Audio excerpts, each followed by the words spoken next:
personnes au moins ont perdu la vie dans des débordements du fleuve Congo et de ses affluents. Les autorités redoutent des maladies.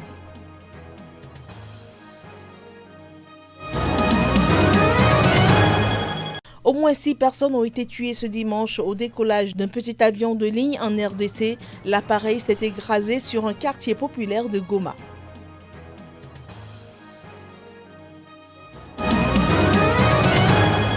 Le Parlement bolivien a donné son feu vert pour l'organisation de nouvelles élections présidentielles et législatives. Le scrutin se tiendra sans Evo Morales.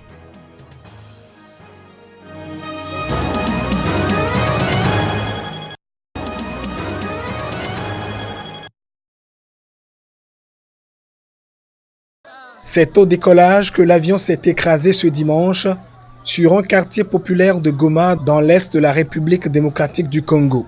6 corps ont été retirés des décombres. Il n'y aurait aucun survivant parmi la vingtaine de passagers à bord de l'appareil, d'après un responsable de l'aéroport de Goma. L'avion devrait assurer la rotation vers Beni et Butembo, à 350 km au nord de Goma, selon un membre de la compagnie. Il s'est écrasé sur l'un des quartiers densément peuplés qui entourent l'aéroport de Goma. Il y avait 17 passagers à bord et 2 membres d'équipage, et l'appareil a décollé à 7h GMT, a indiqué le chargé de la réservation au sein de la compagnie. La direction s'est réunie dans l'attente des résultats d'une enquête technique menée par une équipe sur le terrain.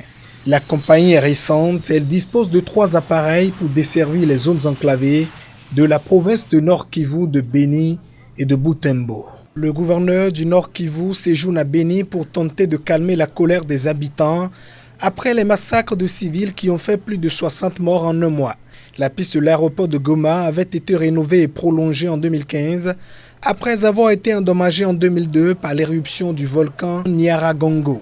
L'aéroport est utilisé pour des vols réguliers, mais surtout des appareils des Nations Unies et d'organisations humanitaires.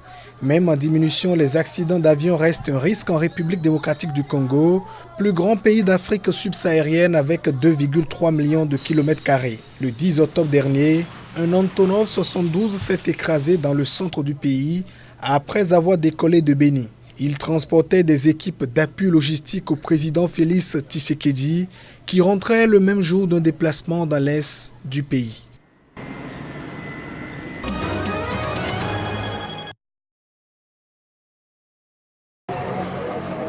Plus de 120 000 personnes ont besoin d'assistance dans la province du Nord, Ubondi, au nord de la RDC.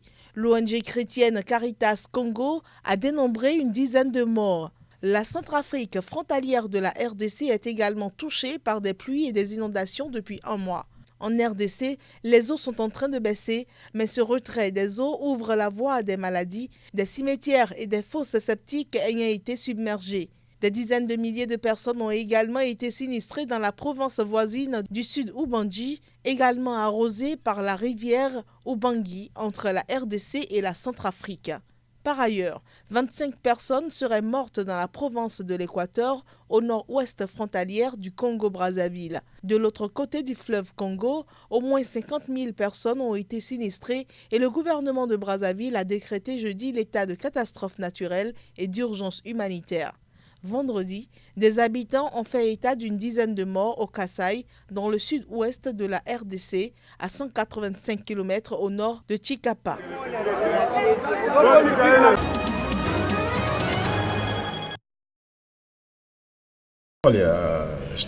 Historiquement, la Guinée-Bissau a toujours réussi à organiser des élections dans un climat pacifique. La difficulté pour notre classe politique est plutôt de gérer la situation post-électorale.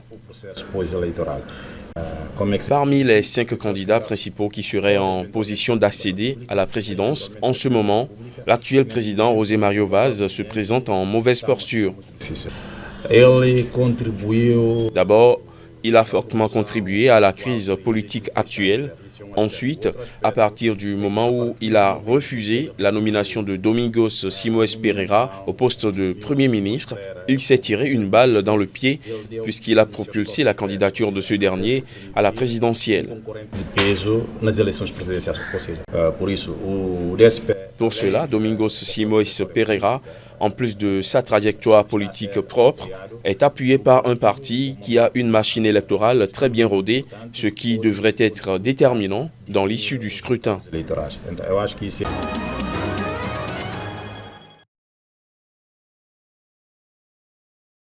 Le résultat du référendum du 20 novembre dernier en Éthiopie a été annoncé samedi par la commission électorale lors d'une conférence de presse à Hawassa, à 200 km au sud de la capitale Addis Abeba. D'après ce résultat, moins de 2% des quelques 2,3 millions d'électeurs Sidama ont choisi de rester dans l'actuelle région fédérale des Nations, l'une des 9 que compte l'Éthiopie, tandis que les autres ont voté pour un résultat qui ouvre la voie à la création d'une 10e région dans ce pays. Sidama benebaru ክልል ውስጥ እንዲደራጅ ጎጆ ምልክትን የመረጠ ሰው ብዛት 33. Les votes pour que la zone de Sidama reste dans l'ancien état régional des peuples des nations et nationalités du Sud sont de 33 463, tandis que ceux qui veulent que la zone de Sidama devienne l'état régional de Sidama et qui ont voté pour le symbole Shafeta sont de 2 225 249. Selon les résultats, ceux qui ont voté pour le symbole Shafeta sont de 98,51%, tandis que ceux qui ont voté pour le symbole Ut sont de 1,48%. Selon les analystes, ce résultat pourrait cependant conduire d'autres groupes à réclamer leur autonomie et redessiner les frontières au sein de l'Éthiopie, le deuxième pays le plus peuplé d'Afrique, avec plus de 100 millions d'habitants. L'Éthiopie est actuellement divisée en 9 régions semi-autonomes, dessinées sur les bases d'un fédéralisme ethnique. Les Sidama, qui sont plus de 3 millions, s'efforcent depuis des années à quitter la région fédérale des nations à laquelle ils appartiennent actuellement. La nouvelle région Sidama fera donc sécession et se verra confier le pouvoir de percevoir des impôts et de contrôler notamment les écoles, la police et les services de santé.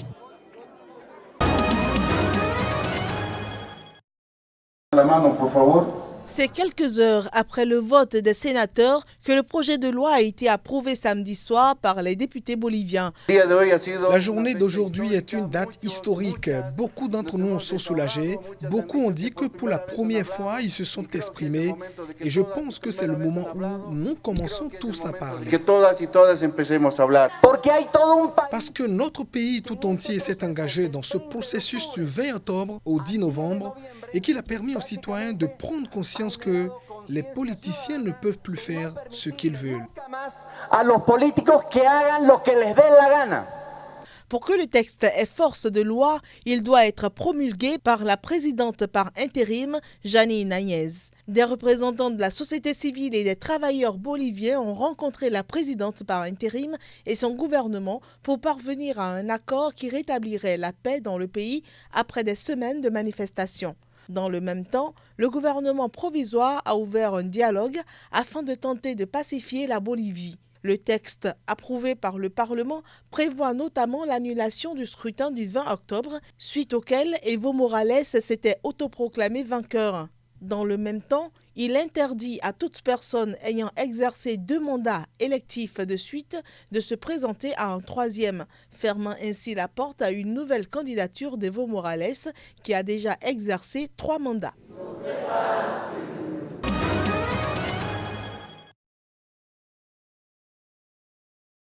À Alger, plusieurs rues du centre-ville étaient noires de monde à l'occasion du 40e vendredi consécutif de manifestation depuis le 22 février. Ce jour-là, répondant à l'appel des réseaux sociaux, des cortèges inédits s'étaient formés à travers le pays contre la candidature à un 5e mandat d'Abdelaziz Bouteflika, alors président depuis 20 ans, considérablement affaibli par la maladie. Après avoir obtenu sa démission en avril, le mouvement Irak de contestation n'a pas faibli et entend désormais aller jusqu'au bout en obtenant le départ du régime qui dirige l'Algérie depuis son indépendance en 1962. Le peuple dit non, non à ces élections, pas parce qu'ils sont contre les élections, ils ne sont pas contre les élections, mais ils sont contre les corrupteurs, ils sont contre ceux qui organisent, qui sont en train de voler le peuple. Des milliards sont partis dans les banques européennes, dans les banques émiraties, dans les banques des pays du Golfe, et ils nous parlent d'élections. D'élections avec qui? Avec Tebboune, avec des corrupteurs qui étaient au temps de Bouteflika.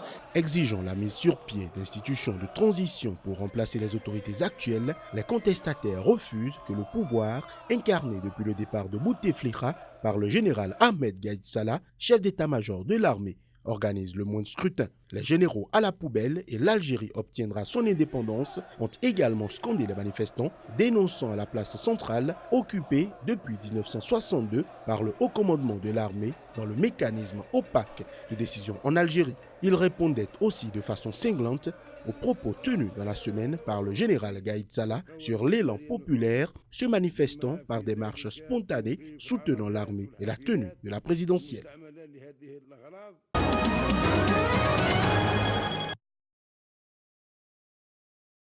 Ils sont tous en train de fumer. Ici, tout le monde fume. Bienvenue dans l'arrière-cuisine d'un ghetto de toxicomanes en plein cœur de Lagos. Devant notre caméra, ce consommateur exhibe plusieurs kilos de cannabis. C'est de la marijuana. Vous avez vu? Vous avez vu? Tramadol, kétamine, codéine, la liste des substances en circulation est longue dans ce quartier où ni la police ni le gouvernement n'osent plus s'aventurer. Bible sous le bras et chaîne en or au cou, le pasteur Kedji est le seul à venir ici. Ancien toxicomane devenu homme de foi, il a ouvert un centre de désintoxication pour les junkies. Tout le monde fume, c'est une communauté de drogués.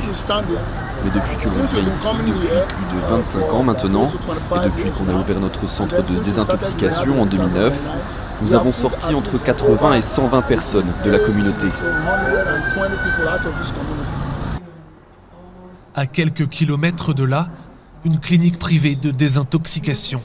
La psychiatre de ce centre a travaillé 6 ans dans une clinique du gouvernement. Quand il s'agit de santé mentale, je ne suis pas d'accord, il n'y a pas de contrôle. Bien sûr, il y a des structures, il y a les établissements du gouvernement. Ils sont dans un état déplorable. J'ai des patients qui en ont fait l'expérience et ils m'ont dit qu'ils n'y retourneraient jamais. Après 6 semaines de cure, cette patiente est quasiment sevrée. Mais le chemin vers la guérison est long et les risques de récidive nombreux. Avez-vous eu envie de reprendre de la drogue récemment? Oui. Et il n'y a rien de mal à avoir cette sensation de manque, comme je le dis toujours. J'ai eu un traumatisme et j'ai commencé à prendre trop de marijuana. Il y a toujours des moments où j'en ai envie, où j'ai envie d'en prendre. Ça n'aide pas qu'on en trouve partout et que tout le monde en fume.